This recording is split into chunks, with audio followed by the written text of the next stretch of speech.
मैल nutrition एक गंभीर बीमारी है जो हॉस्पिटलाइज पेशेंट में कम से कम 30 से 40% लोगों को होती है। हाय, मैं हूं डॉक्टर मनीरा Dhasmana, associate consultant max hospital Dehradun. और आइए आज बात करते हैं मैल न्यूट्रिशन से कुछ जुड़ी हुई बातों के बारे में। मैल न्यूट्रिशन का मतलब सिर्फ ये नहीं है कि अगर कोई पेशेंट हमारे पास आया और वो पतला दिखता है तो यानी कि उसको मैल न्यूट्रिशन है। ये जो हमारे कुछ डाउट्स हैं आज मैं आपके साथ क्लियर करना चाहती हूँ। पहली चीज़ ये है कि मोटे लोगों को या जिन जो ओवरवेट होते हैं उनको भी मैल न्यूट्रिशन हो सकता है। जैसे कि आपने काफ़ी ज़्यादा एंडोक्राइन डिजीज़ में देखे होंगे, जैसे शुगर, थायराइड होना या फिर तो और मेटाबॉलिक डिजीज़ होना जैसे कि कुशिंग सिंड्रोम। एक और चीज़ जो मैं अभी आपको स्पष्ट करना चाहती हूँ वो ये है कि सबसे बिगेस्ट कॉज इंडिया में मैल न्यूट्रिशन का है स्टारवेशन बेस्ड मैल न्यूट्रिशन। यानी कि कुछ पेशेंट्स जिनको खाना कम पसंद करते हैं, जो वेट लॉस की तरफ जा रहे होते हैं, जिसको हम कहते हैं स्टारवेशन बेस्ड मैल न्यूट्रिशन। दो और चीज़ें जो आपको ध्यान रखनी है वो है एक्यूट इलनेस या फिर तो क्रॉनिक इलनेस। एक्यूट इलनेस का मतलब हो गया अगर कोई पेशेंट हमारे पास आया ब्रेन इंजरी लेके या फिर तो बर्न्स लेके, बहुत चांसेस हैं कि आगे जाके वो मैल न्यूट्रिशन या मैल नरिश्ड हो जाएंगे। क्रॉनिक इलनेस, कोई आपके घर में पेशेंट है जो बहुत टाइम से बिस्तर में पड़ा हुआ है, या फिर तो सेम ब्रेन हेमरेजेस के पेशेंट जिनको पैरालिसिस होता है या पैरालिटिक अटैक पड़ता है और जो बिस्तर से नहीं उठ पाते, वो भी बहुत ज़्यादा मैल न्यूट्रिशन के शिकार हो सकते हैं। आप किसी पेशेंट को देख के कैसे बता सकते हैं कि वो मैल नरिश्ड है या नहीं है? पहली चीज़, 2-3 चीज़ें जो वो आपको बताएंगे, जैसे कि किसी का वेट लॉस हो रहा है मोर देन 4.5 kgs और ये 6 महीने में उन्होंने इतना वेट लॉस कर दिया है, या फिर तो पेशेंट कोई ओपीडी में आए और उन्होंने अपना बॉडी मास इंडेक्स कैलकुलेट किया और वो 18.5 से कम है। कुछ ऐसी चीज़ें जो हाथ में, बालों में और स्किन में हम देख सकते हैं जिससे हमें ये पता चलेगा कि हमें न्यूट्रिशन डिफिशिएंसीज़ हैं। अगर पहले बालों की बात करें तो बालों का आसानी से टूटना या फिर तो कलर चेंज होना जो हम देखते हैं जिंक डेफिशिएंसी में। अगर बाल आपके बहुत ज़्यादा झड़ रहे हैं तो यानी कि विटामिन B12 और फोलेट डेफिशिएंसी हो सकती है। पेशेंट को अगर आप सामने देखें और कोई आपको ये बता रहा है कि उनके होंठ बड़े आसानी से फट जाते हैं या उनको अल्सर की प्रॉब्लम होती है, तो इसका मतलब ये है कि उनको विटामिन C या विटामिन B12 और फोलेट की डेफिशिएंसी है। कोई ये बोलता है कि उनकी जीभ हमेशा लाल रहती है, इसका मतलब उनको विटामिन C और विटामिन K की डेफिशिएंसी है। कोई आपको ये बोलता है कि हमारे हाथों में बहुत जल्दी काले रंग के चकत्ते पड़ जाते हैं, इसका मतलब उनकी ब्लीडिंग टेंडेंसी ज़्यादा है जो आपको प्रोवाइड करती है विटामिन C और विटामिन K। तो ये कुछ चीज़ें जो अपने स्किन में, अपने नेल्स में, अपने होठों में और बालों में देख सकते हैं, इससे आपको बहुत चीज़ें और बहुत न्यूट्रिशन डेफिशिएंसीज के बारे में पता लग सकता है। मैल न्यूट्रिशन के कुछ शॉर्ट टर्म इफेक्ट्स होते हैं और कुछ लॉन्ग टर्म इफेक्ट्स।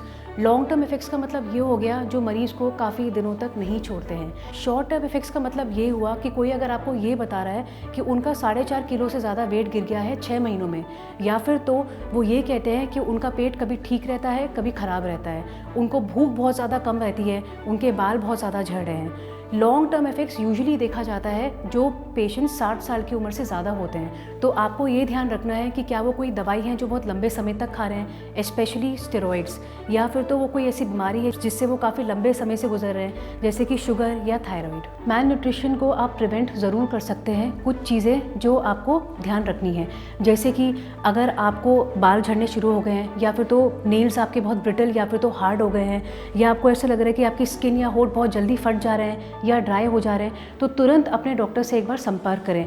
आपके डॉक्टर आपके कुछ टेस्ट कराएंगे जैसे कि विटामिन B12, फोलेट, नियासिन और क्यूमुलेटिव टेस्ट, जिससे आप ये पता चलेगा कि आपको किस न्यूट्रिशन की या किस एलिमेंट की बॉडी में डिफिशिएंसी हो रही है। उसके हिसाब से आपको एक रजिस्टर्ड न्यूट्रिशनिस्ट से मिलना है जो आगे का आपको पूरा डाइट प्लान देंगी और आपको समझाएंगी कि आपको डाइट में क्या खाना है और क्या नहीं खाना है। अभी तक आपने ये जाना कि मैल न्यूट्रिशन क्या होता है और वो किन किन चीज़ों से होता है। अब हम जानेंगे कि मैल न्यूट्रिशन के रिस्क फैक्टर्स क्या होते हैं। मैल न्यूट्रिशन के कुछ ऐसे रिस्क फैक्टर्स होते हैं जो पेशेंट में देखे जाते हैं जब वो हॉस्पिटल में एडमिट होते हैं, या फिर तो कुछ ऐसे पेशेंट्स जो पहली बार हॉस्पिटल आ रखे हैं अपने आप को दिखाने। जो पेशेंट हॉस्पिटल में ऑलरेडी एडमिटेड होते हैं, अगर वो सिवियर ट्रॉमा से गुजरे हैं, जैसे कि रोड ट्रैफिक एक्सीडेंट या फिर तो ब्रेन इंजरी या फिर तो सिवियर बर्न्स, उनको मैल न्यूट्रिशन होने के ज़्यादा चांसेस हैं। अगर कोई पेशेंट आपके पास पहली टाइम ओपीडी में आया है और वो आपको कुछ अपने सिम्टम्स के बारे में बताता है, तो आपको उनको मैल न्यूट्रिशन के लिए असेस करना है by doing their vitamins test. आप पेशेंट से कुछ ऐसी चीज़ें जो पूछेंगे जैसे कि उनके पेरेंट्स को डायबिटीज़ या हाइपरथायराइडिज्म या हाइपोथायराइडिज्म की दिक्कत तो नहीं है, और आप ये भी देखेंगे कि उनका वेट कितना है और उनका BMI कितना है। मैल न्यूट्रिशन में हम इसलिए ज़्यादा फोकस करते हैं क्योंकि ये एक लाइफ थ्रेटनिंग डिजीज़ है। अगर आप इसको बहुत लंबे समय तक नज़रअंदाज करें तो ये दिक्कत ज़्यादा बढ़ सकती है, और ये किस फॉर्म में ज़्यादा बढ़ सकती है?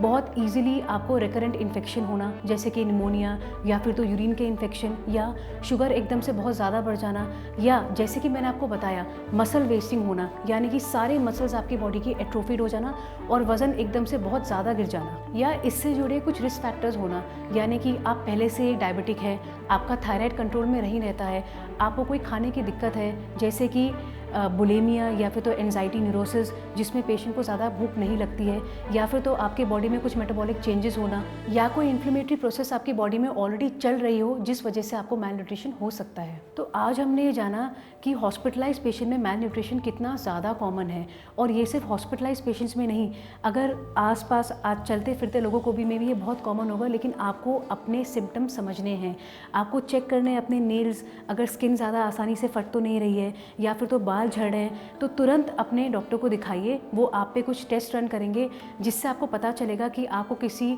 सप्लीमेंट या फिर तो किसी एलिमेंट की कमी तो नहीं है, और अगर आपको बाय चांस किसी भी विटामिन की कमी है तो आप एक रजिस्टर्ड न्यूट्रिशनिस्ट से मिल सकते हैं जो आपको कुछ ऐसी मेडिसिन प्रिस्क्राइब कर सकते हैं जो आपकी बॉडी का और आपके न्यूट्रिशन का ध्यान रखेंगे। तो ज़रूरी है कि आप इन सिम्टम्स को नज़रअंदाज ना करें और अपना ध्यान रखें। Thank you.